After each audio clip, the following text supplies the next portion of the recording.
Yo, sa mga parts, may red light moto. Hello po sa aking mga followers and subscribers dyan. Hello po. Ayan, pag-usapan natin ngayon, ano bang advantage at disadvantage ng racing CDI at ng stock CDI. So, saan yung gusto mauna? Siyempre, kupal ka. Dito muna tayo sa racing CDI.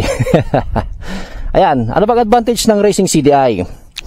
Ang advantage ng racing CDI ay papalakasin yung torque ng motor mo at syempre, papataasin yung horsepower ng motor mo. Ano? So, mararamdaman nyo naman yan pagka nagpalit kayo ng racing CDI, mararamdaman nyo na gaganda ang torque ng motor nyo, gaganda yung hatak ng motor nyo, at syempre, mas gaganda yung takbo ng motor ninyo kapag ka naka-racing CDI tayo. So, yun ang advantage, ano? So, ano naman ang disadvantage nito? So, anytime po, pwedeng masira ang motor natin or sumabog. Bakit? Syempre, mataas na po yung limit ng racing CDI. Ano? So, sa magsasabi na sabihin na naman, depende yan sa gagawa kapag sumabog ang motor o huwag kang kupal para, no? Tandaan mo, kahit pa yung mga galing sa Thailand na gumagawa, yung mga precise na yung gawa nila, sumasabog pa rin, ano? Syempre, minsan di yan maiwasan, lalo kapag gumagamit tayo ng mga no limit na pyesa, di ba?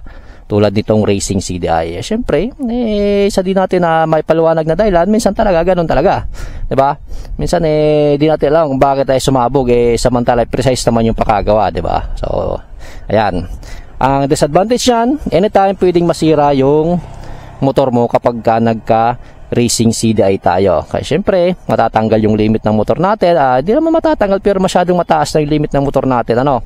Kasi yun po, itong CDI, ito yung pinakautak ng motor natin. Ano? So siya yung nagdidikta kung bibilis pa ba ng takbo or tama na. Ano? Kapag itong CDI, ito yung utak. Kapag naka-racing CDI ka, dapat ikaw na mismo ang maglagay ng limit sa sarili mo. Alam mo dapat kung hanggang saan lang naman ang kaya ng motor mo. Ano? Yan. Alright. Dito naman tayo sa stock CDI. Sa stock CDI naman, ang disadvantage nito, syempre, sakto lang yung torque, sakto lang yung horsepower ng motor mo, at syempre, ililimit yung takbo ng motor mo. Ano po? Yun ang disadvantage nito. Pero ang advantage naman ito, maiiwasan yung pwedeng pagkasira ng mga makina natin or pagsabog ng motor natin. Kasi ililimit niya yung takbo. Kasi tulad na sabi ko, ito yung utak ng motor natin. Siya yung nagdidikta kung bibilis ka pa ba or tama na or ililimit niya na para hindi ka umabot doon sa pinaka hangganan ng takbo mo para masira yung kupal ka. Hindi yung makina mo, sorry. Ayan, subukan natin itong stock CDI. Ano? So stock CDI, makikita nyo yan na maglilimit to pagdating niya sa pinaka peak power na hanggang dun lang para hindi masira yung makina natin. Ano? Kumpara dito sa racing CDI na wala siyang limit, nasagad-sagad. So ayan, stock CDI muna natin, testing natin kung hanggang saan siya maglilimit. Ano?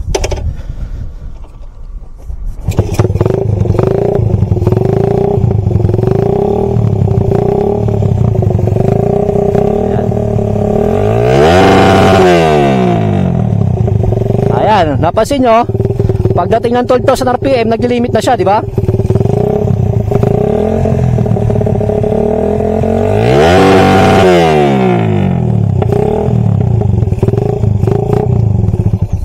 Ayan, 12,000 RPM, nag-limit na siya, di ba? So, ganon. So, ibig sabihin, pag pag naabot niya na yung pinaka peak power niya na pwedeng masira yung motor mo, is maglilimit na siya para maiwasan na yung pwedeng valve float ng motor mo at sumabog yung kakupalan mo. Ayan, dito na naman tayo sa racing CDI natin. Ano? Ayan, tingnan naman natin to kung ilan na may sasagad ng racing CDI natin. Pero nakakatakot para pumiga ng naka-neutral, no? Kasi anytime pwedeng mag-valve float to, pwedeng sumabog, di ba? Kahit pa sabihin natin naka-precise yung mga sukat ng valvula mo, ng ano mo, anytime naman kasi minsan sa di natin may paliwanag, pwedeng mag-valve float yung motor natin, di ba? Lalo kapag nagpumipiga tayo na naka-neutral. Kasi ang gaan ng balik ng piston, di ba? Walang bigat na naka-ano sa kanya. Yan, testing naman natin tong racing CDI kung ilan yung limit natin. Pero ayoko masyadong isagad kasi naaawa ko sa motor pagka naka-neutral. Pero syempre alam naman natin Dahil yung racing CDI ay umaabot siya more than 13,000 RPM, ano. So isang mabilis na lang, ano.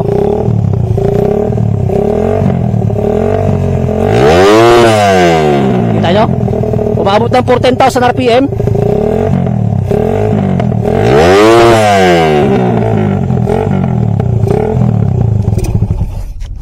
Kita nyo, par? Umaabot ng 14,000 RPM, may get. Kung mayroong 15,000, naabot pa ng 15,000.